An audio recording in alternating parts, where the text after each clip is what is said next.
What's going on, internet? It's your boy, Eric Bandholz. Hope all's going well on the other side of the internet. Why don't you guys come take a walk with me?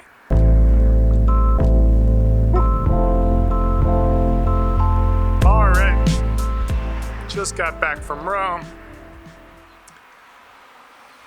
Getting caught back up, getting on the Central Time Zone. Feeling good, weather's nice, sun is out. Let's talk about my marriage. Yeah, so the purpose of my trip to Rome was to spend a little bit more time with my wife. We've been married, what is it, 10 years now? It'll be 11 years in May. 11 faithful years, 10 faithful years. We met in college. And actually met at a club. I was dancing like crazy. She could not resist. Who could resist? I don't know. She's like, I like that guy dancing. Then we danced for the whole night. Dated for a couple months. She dumped me. I moved to Austin, Texas. Came back to Columbia to visit. Went on another date. She fell back in love with me. Only thing that was different was I had a job. So, I don't know, man. If you guys are single out there, get a job. Work for me. Now, if you're on Facebook, if you go to like neighborhood associations, you always see other couples. You always see other marriages. And the question is, you know, what are their lives like? What's it like behind closed doors? And you're always going to get the glamorous view.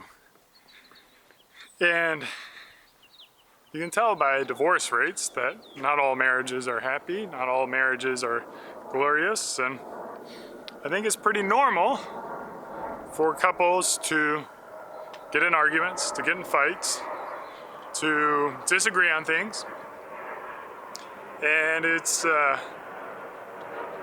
work to overcome those disagreements and to invest in your marriage. You know, part of investing in yourself is, if you're married out there or if you're dating, is to invest in that relationship, to make that commitment. And it's tough because when you get married, what you're saying is, I want to be committed for the rest of my life. Now, another topic for another day is marriage and civil unions and all that, and I generally have a pretty open mind about that. So, whatever kind of commitment you want to make, however you want to make it. Now, 10 years, that's a lot. You know, and I would say that over 10 years, personally, I've changed a lot. And there used to be a joke that said, men go into the marriage hoping the woman will stay the same, and women will go into the marriage hoping that the guy will change. And I kind of think that's funny because I feel like I'm a completely different person than I was 10 years ago. And the reality is, people do change. And do you have that ability to continue to fall in love with a person who's changing and evolving, or do you need to amicably part ways? For me, our marriage has been very challenging.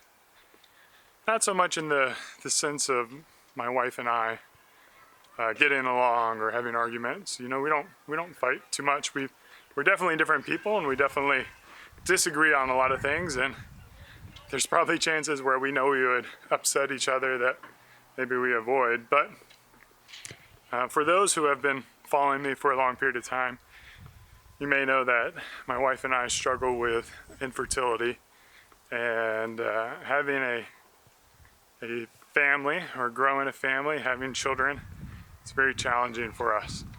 We've we've gone through, I don't even know how many IVF cycles. I believe we've done 6 IVF cycles, and I believe we've had 6 failed pregnancies. And for those who haven't gone through that, I hope you never will. It's not something that's enjoyable by any means, and imagine, if you would, every failed pregnancy is like the loss of a parent or a brother or a cousin or a close friend. So we've gone through 6 of those in the past, I don't know, 6 or 7 years. And I mean, that definitely puts a strain on your marriage, because it consumes you, those emotions, the hope and excitement of becoming pregnant, and then the devastation of the failure of the pregnancy, and then the social media, see your friends get pregnant with seemingly ease, and then to have another child and joke about how easy it was or how it wasn't planned. All those things you can't separate yourself from. It becomes a toll, and that toll needs a release, and a lot of times that release is the relationship with your spouse. So my wife and I have worked really hard to respect each other and commit to each other and commit to our family and how we want to move forward. And to a certain degree, you've got to embrace the pain. You've got to embrace the downsides, because really that's what you sign up for when you go through IVF. You sign up for the risk of it not working.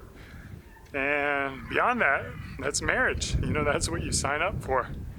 Early on in the honeymoon phase, the first year or the first few months, it's great, man. Everyone's happy. Everyone, life is good. And then things happen in life. Loved ones die, maybe infidelity, moves, career changes, people lose their jobs. All those things play and make an impact on your relationship. And you committed to the good times, and you committed to the bad times, committed to work through those issues. So it's a long-winded way to say, for me, Rome was a reinvestment into our marriage. It's a reinvestment into my wife, a way to continue to connect with her in a way that we didn't have the distractions of our infertility battles. We didn't have the distractions of our parenting duties. We were able to separate from that. I didn't take work with me, and she didn't take work with her. So it was really nice to be able to connect with her at a one-on-one level for 5 straight days. And I would encourage anyone out there, for any relationship, that's a very vital part of the marriage or part of the relationship, is that commitment to each other, to remember really what it is about them that you love, and how you fell in love, and how you respect them, and how you enjoy spending their time together. Because if all your life, all your time spent is just in the negative, is just fighting those battles, then ultimately there's a risk that your marriage could be a victim of that battle.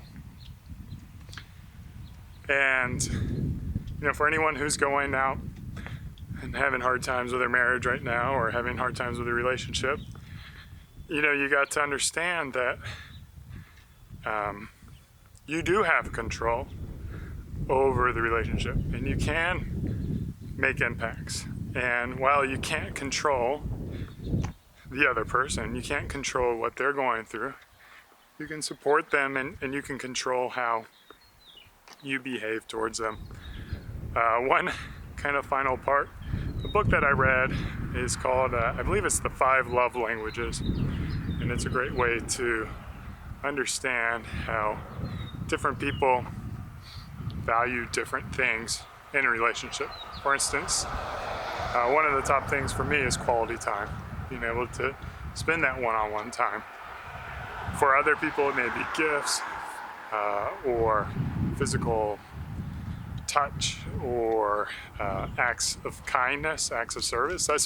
That's what my wife loves. Like if I clean up the kitchen or cook dinner, which is also something that I don't do.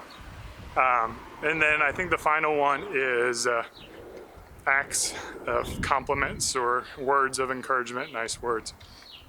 So when you understand your spouse's or your partner's love language, how they appreciate it, then you can begin to control the way you communicate with them, the way you interact with them, and provide the things that show them that you care for them. And once you do that, you can start to strengthen that bond that you may have lost over time because of the struggles that you've had to go through. So I just kind of wanted to open it up a little bit about what we were going through. I'm really glad to be back in Austin making these videos. I got a lot of things I want to talk about. I'm growing my hair back out. Probably do a video for that on Beard Brand. And I don't know. I want to do a neck trim video. Again, all these are on Beard Brand though. But yeah, we're going to continue to crank out stuff, make stuff for you. If you got any ideas for things, I want to do a fatherhood video. I got that in the works. So throw them in the comments. What are the things that you want to see me talk about? What are the things you want me to cover? I will continue to make videos for you guys. I'm excited to get this one up. As always, thanks for the walk. Cheers, and keep on growing.